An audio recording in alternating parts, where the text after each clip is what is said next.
commentaire, je vous parle de méga tendance. On parle de secteurs qui sont en forte croissance, puis j'en mentionne comme le phénomène de ramener de la fabrication de proximité, de vouloir décarboner, etc. Puis souvent, des fois, les gens, ils me parlent et disent pourquoi tu mets autant d'importance sur l'aspect des grandes tendances? Puis je pense en fait, c'est l'aspect d'être entrepreneurial dans nos investissements boursiers qui peut faire une grande différence dans notre portefeuille. Puis pour appuyer ce que je dis, je ne suis pas le seul. Je vais vous parler d'un entrepreneur visionnaire, Brad Jacobs. Brad Jacobs, peu de gens le connaissent, mais en fait, c'est un entrepreneur à succès. Il y a plus de 7 entreprises qu'il a fondées, qui ont été entre autres en bourse. C'est un milliardaire. Puis entre autres, dans sa biographie, ce qu'il mentionnait, qu'il a publié cette année, c'est où il met de l'accent. Principalement, ce qu'il dit, il faut être un futuriste. Il faut trouver c'est quoi où tu ne veux pas te tromper, puis c'est le secret de son succès dans toutes les différentes entreprises qui étaient impliquées, que ce soit la location d'équipements de construction au secteur du transport, à la gestion des déchets.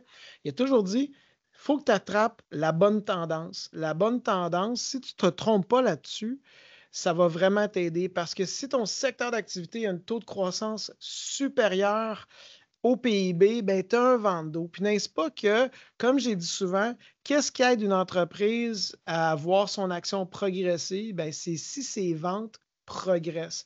Et c'est beaucoup plus facile d'avancer quand tu as un vent d'eau, quand ton industrie a une belle cadence. Et ça pardonne bien des erreurs. Parce que la réalité, là, tu peux mettre la meilleure équipe de direction avec le meilleur produit.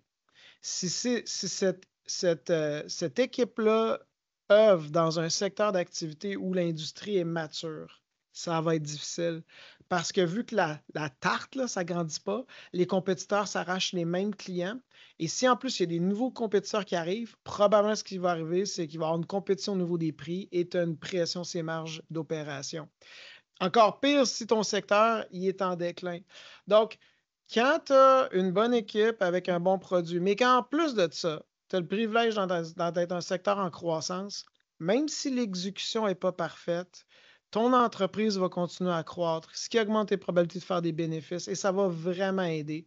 Donc, quand on investit et on regarde notre portefeuille, posez-vous la question, dans mon portefeuille, est-ce que je m'arrange que j'ai une diversification de secteurs et chaque secteur soit touché pas juste pour simplement diversifier, mais c'est parce que je vois des opportunités dans chacune d'entre elles où mon entreprise, il y a un vent d'eau, que sa croissance par défaut de l'industrie soit supérieure à celle de l'économie. Ça, on met des chances de notre côté d'avoir une performance vraiment intéressante par rapport aux indices.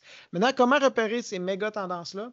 Premièrement, il y a deux grands thèmes. Moi, je dis, regardez les dynamiques macroéconomiques et de société. Donc, macroéconomique, je donne l'exemple, de plus en plus les gens veulent une expérience de numérisation du commerce. On parle entre autres justement de l'intelligence artificielle. Donc, c'est des tendances lourdes qui ne changeront pas. Les gens, les consommateurs veulent une expérience avec moins en moins de friction.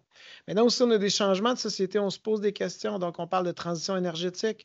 Le consommateur, ses goûts vont changer. Il va y avoir des phénomènes qu'on ne peut pas éviter comme le vieillissement de la population. Après, l'autre point, c'est bien beau de voir une tendance, mais est-ce que cette tendance-là est vraiment forte ou elle est légère? Puis l'autre point, est-ce que c'est une mode ou c'est à longue durée? Donc, on se rappelle quand le gouvernement fédéral avait annoncé l'intention de légiférer sur la consommation de cannabis, beaucoup de gens se sont jetés sur cette tendance-là. Mais est-ce que vraiment il y a plus de consommateurs dans ce créneau-là par rapport à où la consommation n'était pas légale? Puis est-ce que ça a été une mode d'investir dans ce secteur-là ou c'était vraiment une tendance qui est lourde? Bien, on voit la différence entre des situations éphémères puis des opportunités qui ont plus de portée dans le temps. Ensuite, il faut suivre, c'est quoi les catalystes?